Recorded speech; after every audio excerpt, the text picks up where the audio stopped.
Hi, this is Lee making the Hypnotist, and today we're going to talk about hypnotism and how your mind works.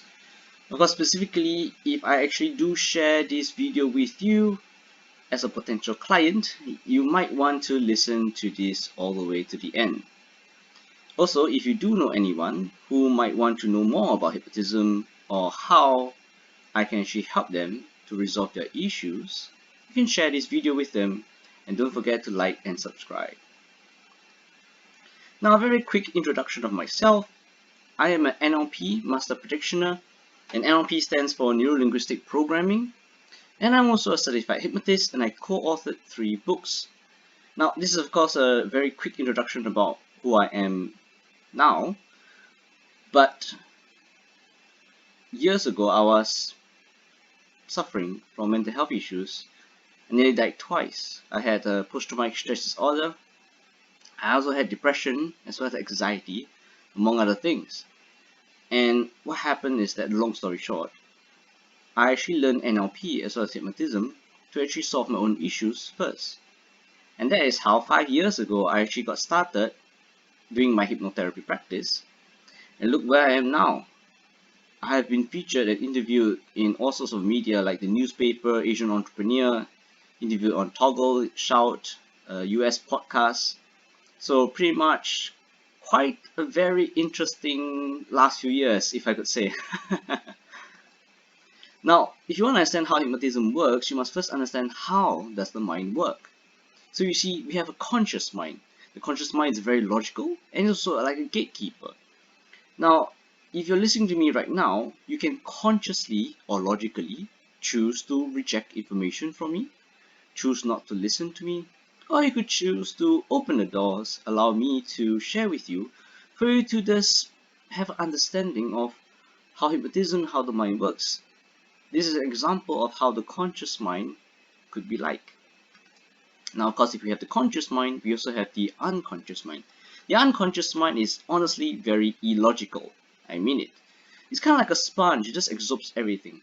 But there's a very interesting function which most people do not know, that there's actually a secondary filter inside the unconscious mind. Now, what does this mean? Now, here's the thing. You as an adult, and I am assuming that you are an adult, we have information from outside. For example, I'm sharing with you this information right now, and you can choose to consciously accept or reject. Now, if you reject, nothing happens. You just don't listen to me. You can choose to off this video, for example. Now, if you accept the information, your unconscious mind will take it in and integrate it with the rest of the mind and body, but only if the secondary filter truly accepts it. Now, what do I mean by that? Let me share a little more about the secondary filter. The secondary filter is only created from age 0 to 7 or even 9 years old, and is programmed by the parents. Now, what does this mean? You see, for the child, information goes in. Look at it this way. The child does not really have a conscious mind. Whatever the daddy and mommy says must be correct. That's what children generally think. What does this mean? They believe tooth fairies, Santa Claus, whatever stuff you tell them. They believe it. And that is what I mean by the conscious mind, the gatekeeper, is not present. So essentially, the child will absorb everything from the parents. And this becomes the secondary filter. So of course, if you have children, or even you were influenced by your parents when you were a child, in relationships, in career, money, whatever it is, you have already been pre-programmed by your parents for good or bad. Now, generally speaking, of course, we replicate our parents. So generally, sons follow their fathers. The boy will look up to the father and understand, oh, this is how a man should be. And the son will actually learn from the mother what to look for in a future partner. What about the girl? Well, the girl will learn from the mother how to be a woman. And she will learn from the father what to look for in a future partner. Now, I'll give you an example of abuse. So what happens is that there was a female client of mine, and she came to me and she told me that her ex-boyfriend beats her, physical abuse, right? And I was like, oh, okay, so what about your other ex-boyfriends? And she said, well, they beat me too. Now, very interesting pattern has been spotted. Well, then I asked her to describe her family background, and she eventually shared with me that her father beats her mom.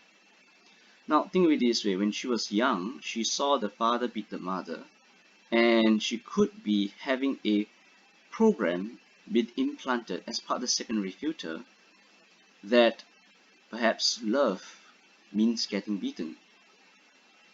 Now, what would that mean for her in the future? Essentially, it means that every time she finds a guy attractive, she would potentially create a situation where the guy will beat her, or she gets attracted to a potential abuser. And this is the sad thing. Whatever the parents' problems exist can be replicated into the child. Now, of course, it doesn't happen all the time, but it can happen. And I do spot such patterns.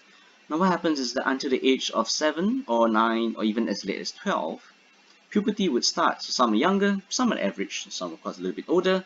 Puberty starts, mental maturity comes in. That's when the gate will close. The conscious mind would form and would close off the unconscious mind.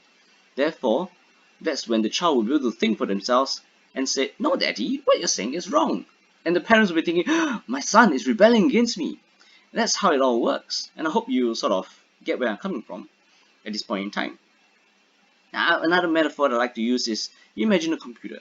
The conscious mind is just like the mouse, You use your mouse, you move here, move there, you click here, click there, you open 2019 folder, and you recall the memories in 2019, but you can't find the folder 2000, so it's somewhere there. It's someone archived in the computer, but just you don't have access to year 2000 photos at this point in time because you can't find it on the computer. And the unconscious mind is just like the entire computer itself, from point of creation up to the present. It has all the memories. It's just that how do you access those memories? So essentially, when you say, for example, that you cannot remember something, it's not so much that you lost the memory, but rather you have temporarily forgotten how to access those memories. That's how the mind is like, which is very interesting indeed. Now, another metaphor I like to use is the tree of emotions. So what happens, we go back to the infant stage. So the baby is born, and the baby will experience all the emotions: happiness, sadness, anger, anxiety, joy, love, etc., etc. Now what happens is this: all these emotions that the child, the infant, is experiencing is like planting a seed of that particular emotion. Now as the child grows up, every event or circumstance that adds to a particular emotion is like adding water and fertilizer to that seed. Now I'll use the seed of sadness for this example. Child experiences sadness as he grows up. Family is very bad, it's broken, or it is very abusive or whatever. And there are a lot of events of sadness. It's like adding a lot of water and fertilizer to that seed of sadness. Now the seed will grow into a sapling of sadness and will grow into the tree of sadness. What happens is this: when it bears fruit, it can potentially become depression. Now, if the child experiences a lot of sadness by 20 years old, it's possible to go to the Institute of Mental Health and get a diagnosis of depression. But if the child grows up all the way to 60, 80 years old and they have very little events of sadness, very little amounts of sadness, it's more like a little shrub, like melancholy, And I kind of like the tree as a metaphor because there are branches. So if you could imagine a tree in front of you right now, and there are two very long branches and the rest are very short. What does this mean? I'll use the tree of sadness again. Each branch relates to an aspect of life. So for example, the person could be feeling very sad in their career. The other long branch could be family. But when it goes with the lover, it goes by themselves, it goes to their hobbies, they're still pretty okay. They still feel happy, they still feel pleasure, they still feel okay. What happens is this: trees will grow over time, regardless. And this means that the sadness, the tree of sadness in this case, can spread into other aspects of life as well. That is why or how depression might spread. Now, of course, if you're wondering, the seed of anxiety, the tree of anxiety, the fruit is panic attack. These are just some examples of how I think it all works. Now, what about trauma? Trauma occurs when the conscious mind shuts down, and then information around you is just gathered into your unconscious mind to create a new program. So for example, maybe you drive and you get into a car accident. Now when you get into the car accident, that shock moment will temporarily shut down the gatekeeper, the conscious mind. Now your unconscious mind is gathering information. Oh, what's happening to me right now? What are we experiencing? Am I dying? What happened to let me to this state? And your unconscious mind will draw information to create a program that may create a trauma or a fear. That's how traumas are formed. Now, regardless of whether it's a tree or trauma, it can get worse over time, unless of course you know how to resolve it on your own, which you can. There are people who can do that. Or if you get help, regardless of where you get the help from. So very quickly, to sum up, our issues can come from our parents, some may come from certain traumatic experiences, and some may come from other sources which are very unique. Now, if you're watching this up to here, I would like you to notice things about yourself that are similar to your parents. Traits, characteristics, patterns, whether good or bad. Specifically, note which ones are holding you back or potentially creating problems. Because as of now, you have more awareness of what are the issues that are holding you back, so you can actively seek out ways to solve it. Now, I'm going to share with you how hypnosis works. So first of all, what is hypnosis? Well, what is not hypnosis? Well, hypnosis is not sleep. It's not the eyes. It's not mind control, and it's definitely not a pocket watch. There are a lot of misconceptions out there. I do have a blog on my website that shares what are some of the misconceptions. If you have time, go and read it. But for now, I'll share what is hypnosis. It's a very natural thing. We go into a hypnotic trance every single day. It's also necessary because we tap into our unconscious mind for more information. Now, hypnosis is essentially a way to enter the unconscious mind to do something, whatever that something is. Unfortunately, most of the time, people tend to do it or do something that's a little bit more negative. You know what I'm saying? And hypnosis happens every day when you daydream, or imagine, or focus, or even feel an emotion. I'll give a couple of examples. Have you ever gone on a date or a meeting with one other person in a cafe or restaurant, and the conversation was so intense, so involved in the conversation, you zone out the whole cafe and restaurant? Or with extreme focus, you were on your laptop, computer, and you're doing your work until you forgot lunch or dinner. Or perhaps you might even drive to work. You drive along a familiar route from A to B, and perhaps you find yourself, whoa, I don't know what happened in between, and I'm already at the destination. Now, these are all moments of trance. Now, regarding emotion, what happens is this: our unconscious mind has our emotions. Whenever we feel emotion, it's not from the logical conscious, it's from the emotional unconscious mind. This means whenever you feel emotion, it's kind of like a mini trance. So your unconscious mind controls your breathing, your heartbeat, your digestion, your blinking, and so much more. It's all doing unconsciously. And the moment you realize this, you also realize that, hey, you're literally in some form of trance multiple times a day, in fact, which is very fascinating. So if you want to imagine a computer again, it's just like turning on your computer, and your computer runs certain background programs, right? And you can do whatever you want because you're the one controlling the mouse. You know, you can open a game or you can open Microsoft Word, but your computer at the back end is controlling the temperature, the calendar, even setting up alarms for you if you do set alarms and stuff like that. Yeah. Now, specifically, what is hypnotherapy? Hypnotherapy is the use of hypnosis to solve a problem. It's as simple as that. Now, of course, you might question, why do we use hypnosis? To actually solve problems. You see, the conscious mind will find a problem. The unconscious mind has the solution. I'll give an example. If you were to enter a room, a party, for example, and like there are 30, 40 people, and there are no seats, there are no chairs, so everybody's standing. Do you see a problem? No, there's no problem because everybody's standing. What happens if there are maybe 10 chairs and there are 30 people in the room, 10 people are sitting down, and you're one of them standing up? Now you will start to realize, hey, there's a problem. There are not enough chairs. And that's kind of like how the mind works. The conscious mind sees the, hey, there's a chair. Why are there not enough chairs? The conscious mind sees problems, while the unconscious mind has the solutions. So yeah, I don't put people to sleep. I use conversational modern style of hypnosis. So my clients can have their eyes open, they can even drink coffee. And there are some clients who actually we actually do the hypnosis in public, which is pretty cool. Now I'll very quickly share with you the difference between traditional and conversational hypnosis. So traditional hypnosis is what we see on TV, where the guy is sleeping in a chair, and it's usually progressive relaxation or deep relaxation, and it's about 2 hours long. It's also one-way therapy, where the therapist is the one speaking most of the time. It's usually they follow a script, and the conversational hypnosis is actually a quicker version, average about 15 minutes. It's also a two-way conversation, so while the therapist is speaking, the client is also speaking. They are actually having a conversation, so they go with the flow. And of course, we can handle any emotion to actually go into hypnosis. I'll use an example of procrastination to describe how effective conversational hypnosis can be. Now, just for a moment, I want you to think about procrastination. And just for a moment, just think, what are some of the solutions to solve procrastination? Now, some of you might think, well, just do it, right?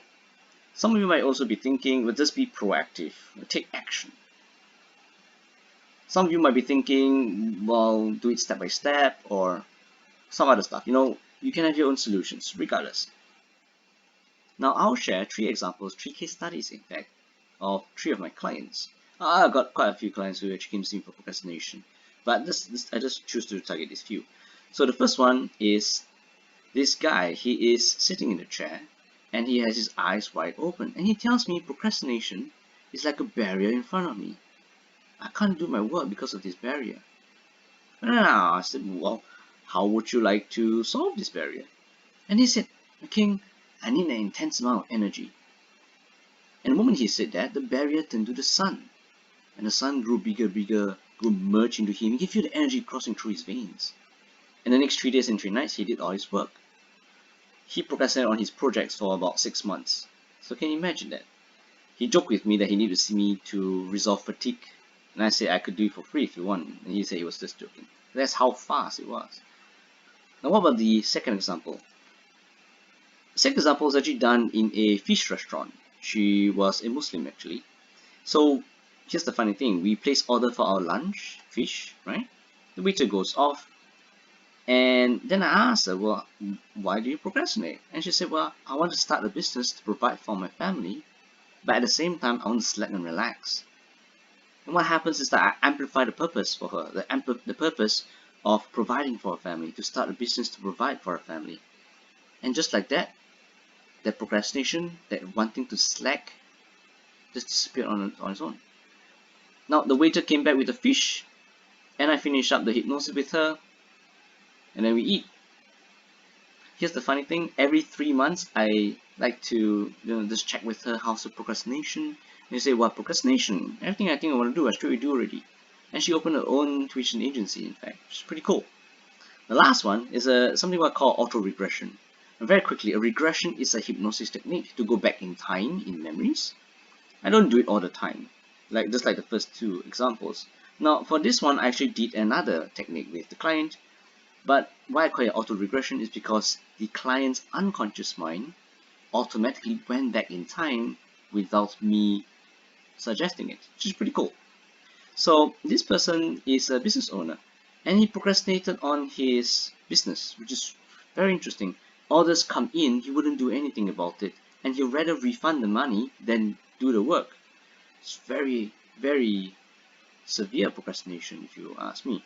So anyway, so now he's in hypnosis and he automatically regressed back to his childhood. And he's asking me, Macking, where am I? Why am I here? And I said, well, I don't even know where are you. Why don't you tell me where are you? And he said, well, I'm in my grandparents' house. And I asked him, well, that's interesting. How are you now? And he said, well, I'm 5, maybe 6. So, okay, that's cool. And I asked him, what's happening? And he said, I don't know. Why am I here in the first place? I said to him, well, it could be that the procrastination started around this time at this place. The other possibility is that there's a bigger problem to solve, and we are here to solve that problem first before we can work on procrastination. So I asked, is it okay to just wait and see and explore? And he said, alright, I'll do that. And he started crying, a full-grown man crying. And I gave him some tissue paper and I calmed him down. And I asked him to share what's happening. And then finally he did. He remembered that he had this thought. The thought was, my mommy and daddy don't love me, what for I study? So the background story is that both his parents work day and night. And they put him in the grandparents' house. Over the weekend, they do visit. But that's it. They don't take him home. Essentially, in his child's mind, he's thinking that his parents don't love him at all. Because they only see him for like what, 1 to 2 hours over the weekend. He had this thinking that his parents don't love him. And he wanted to do his work to show his parents, but if his parents don't love him, there's no reason to do work. There's no motivation. So a very interesting thing in this case is that lack of love became procrastination. And that's just how amazing the mind can be. Of course, on the logical thinking, you could be thinking, how does that work? Lack of love become procrastination? But in the unconscious mind, it makes perfect sense. That's how the mind works, in a weird way. So you would realize right now that my sessions are dynamic, they are also very personalized and very dependent on the client. Depending on the construct of the problem, I have to use various different techniques to find different solutions that are unique to each client. Just as you might be thinking that to solve procrastination is just to be proactive, and yet I gave at least 3 examples. I can give more, but I don't want to bore you. I got these 3 examples that describe 3 different techniques to solve the problem with 3 different solutions. That's how personalized, dynamic, and specific conversational modern hypnosis can be, and how it can help in a fast way too. Now, hypnosis works best when you desire change, and you're ready to heal and ready to forgive. So, it wouldn't work very well if you do not want to be hypnotized. You can resist hypnosis, just in case I haven't mentioned it yet. Now, if you do not want to solve the problem, hypnosis wouldn't work as well. Now, if you don't want to solve the problem, any advice wouldn't work as well at all, actually. And if you feel forced by other people to attend a hypnosis session, it wouldn't work either. And of course, it wouldn't work well if you're not ready to forgive or let go. Now, here's a few testimonials I want to quickly share with you. This particular lady had an issue that tormented her for 20 years. And so we had a bit of a chit chat, and I brought her back to the root cause to handle the issue. Now, since she's not sharing what the issue is, so I won't be sharing with you. Alright, just in case you're wondering. But it's a very interesting issue. Yeah, I wish I can share it honestly. So as the days passed, she noticed how powerful the change was. Their consciousness, her awareness, her thought patterns all processed differently and more natural. And she gave me a testimonial, this testimonial on her own actually. I didn't even ask for it. It was really amazing. The second one, now if you do not know what's bulimia, bulimia is an eating condition, it's an eating disorder where a person would eat and vomit out of food. Now this particular lady was suffering for at least 8 years from her bulimia, and of course it got worse. Now for her case, I actually brought her back in time to where the issue first started. And this was very interesting indeed. She went back to when she was about 9 years old, where she saw her mum vomit. I asked her, was your mum bulimic? And she said no. Was your mum suffering from food poisoning? I don't know, she said. Was your mum, maybe she ate too much and she had to vomit the food out? She replied, King, I really don't know what happened. So the interesting part is that when she went back to 9 years old and she saw the mum vomit, it makes sense. You see, at 9 years old, the conscious mind is just starting to form, which means the unconscious mind is still wide open. And the moment she saw her mum vomit, an idea was planted into her head to become part of her programs. And that is that if mommy can vomit, and I'm a girl, and I am mommy's daughter even, then I can vomit too. And a few years later, she felt that she was fat. So I can vomit, I'm fat, kind of like combine together to become bulimia. Most people will think that to solve bulimia, you will need to solve maybe self-image, positive self-image. You will need to have weight issues resolved. You need to have confidence issues resolved. But no, in her case, we just reconcile that, release what she learned from her mom, and that was it. Literally one session. She can eat normally without hurting herself, and she told me about it. But then I asked her if she's okay to give me a testimonial, and she did. It was nice. Here's a third testimonial about this person who was feeling blockage in his business, and he actually saw my interview in the newspaper. And so he came down, he was sharing about how I actually can describe, I can actually ask specific questions to help him. And of course, throughout the hypnosis, it was really amazing. And I really enjoyed that. A few months later, he actually got this kind of breakthrough in his sales. Now, a couple of FAQs some of you might have. First one is, will I get stuck in hypnosis? Well, the short answer is no. You see, everyone experiences trance multiple times a day already, like when you daydream, feeling emotions. You don't get stuck in your daydream, do you? There are a lot of people walking on the streets with their phones. They don't get stuck in the daydream. They know when it's time to cross the road, time to stop, right? And even under hypnosis with me, you are still conscious. You can resist hypnosis, by the way. You won't leak out any secrets, and you can always ask to stop whenever you want. I had a couple of ladies, for example, halfway through the hypnosis, it's really interesting. They actually asked whether they could stop. And I said, well, yeah, I could stop the hypnosis and bring you out, but why do you want me to stop? One of them said that she needed to go and pee, and the other one said they need to go and pass motion. So that was like, oh, okay, yeah, I'll break you out of hypnosis. So they went off, go toilet, they came back, and we continued the hypnosis. Very funny stuff, Now another question you might have is that what if it doesn't work? Now it's possible if it doesn't work when you're not ready for change and when you're not ready to forgive someone. Sometimes, for example, I've had a few clients who were sexually assaulted by their father, and it can be a little bit challenging to forgive such an experience. I totally understand it. For such a case, I would suggest that you take some time. When you feel ready to forgive, then we can continue. Otherwise, yeah, you take your time, And of course, if there are complex issues, you may take more than one session. So now what? Well, take the time to figure out what issues you want to resolve, and check with me when you're ready, or if you've got other questions you want to ask me. Now, if you do not know the root cause of the issue, it's okay. It's for me to help you figure out, or for me to figure out. You don't have to know. Technically, if you know your root cause, you can solve half the problem already. And of course, you can always text me on Facebook, whether it's for questions, you can book appointments, or you may have more stories you want to know. I got lots of stories to share with you if you are interested. And if you find this interesting, do share with your friends. Like and subscribe on my Facebook, my YouTube, and Instagram.